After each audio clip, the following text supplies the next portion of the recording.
Hello guys, কেমন আছো তোমরা সবাই? দেখো, আমাদের বাড়িতে হয়েছিল পরশুদিন গোপাল ঠাকুর প্রতিষ্ঠা। দেখো, আমি সকাল সকাল ঘুম থেকে উঠে স্নান ধান করে সমস্ত ঠাকুর দিয়ে এখানে গোপালের জন্য ফল কাটতে আমি বসে গেছি। আর আমার ভাই ভিডিওটা করে দিয়েছিল। আমার ভাই বলছিল হাই কর, একটু সময় ছিল না কারণ ঠাকুরমশাই সকাল সকালই চলে এসেছিলেন। তো দেখো, আমি এখানে অনেক রকমের ফল নিয়ে এসেছি আজকে আমার গোপাল সোনার জন্য। কত রকমের ফল এখানে আমি কাটছি বসে বসে একা একাই, দেখো তোমরা। আর এখানে হচ্ছে দেখো, মোটামুটি সমস্ত কিছু আমার গোছানো কমপ্লিট হয়ে গেছে। এখানে তাড়াতাড়ি সকাল সকাল যে সময় পড়েছিল সেই সময় ঠাকুরমশাই চলে এসেছে। আর আমার দেখো ছোট্ট গোপাল সোনাকে সিংহাসনে বসিয়ে দিয়েছে। এবার ঠাকুরমশাই পুজোও শুরু করে দিয়েছেন, তোমরা দেখতে থাকো।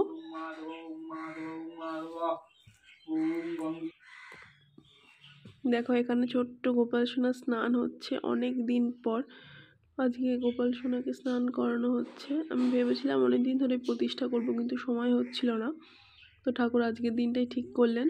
তো সেই দিনই 15ই ডিসেম্বর, সেই দিনেই আজকে গোপাল ঠাকুরকে সুন্দর করে প্রতিষ্ঠা করানো হচ্ছে। ওখানে দেখো ঠাকুরমশাই সমস্ত, দেখো কত সুন্দর লাগছে আমাদের গোপাল সোনাকে। এখানে ঘরটার জন্যই গোপাল সোনার মুখটা দেখা যাচ্ছিল না।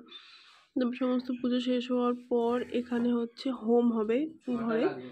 তো হোমের জন্য ঠাকুরমশাই ইট নিচ্ছেন। আর তার মাঝখানে দেখো, আমি আমার নিজের ছবিটা দেখে দিলাম, কেমন লাগছে অবশ্যই জানিও। ঠিক করে সাজতে পারিনি, মোটামুটি একটু সকাল থেকে ঘুম থেকে উঠে একটু কাপড় টাপড় পরে নিয়েছিলাম। দেখো দেখো, এখানে সমস্ত কিছু রেডি করছেন ঠাকুরমশাই হোমের জন্য। তোমরা দেখতে থাকো। হ্যাঁ,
চলো, এখানে ঠাকুরমশাই দেখো হোমের আগুন ধরিয়ে দিয়েছেন। এখানে ধরছিল না, শালকাটা অনেকটাই শক্ত ছিল, ওই জন্য আস্তে আস্তে এখানে আগুন ধরানো হচ্ছে। এখানে হোম হচ্ছে সবার, আর যা ধোয়া হচ্ছিল, ভীষণ ধোয়া।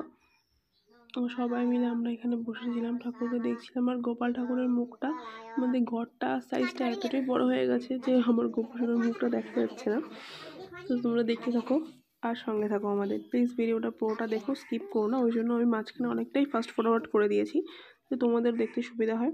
দেখো, এখানে ভালো করেই এখানে আগুন ধরে গেছে, এভাবে খুব সুন্দর করে, আগে ধরছিল না, এবার আস্তে আস্তে ঘিও তো ঘি দেওয়া হচ্ছে, তত আগুনটা ধরে গেছে। তোমরা দেখতে থাকো আস্তে আস্তে।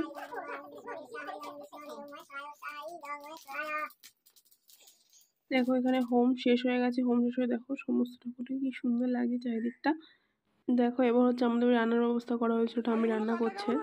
দেখো হ্যাঁ মেশিনে কেটেছি তো। হ্যাঁ আমি বলছি যে মেশিন ইয়েও বলছে, মামা বলছে, তন্ময় বলছে কি করে আলুগুলো কেটে দেবো।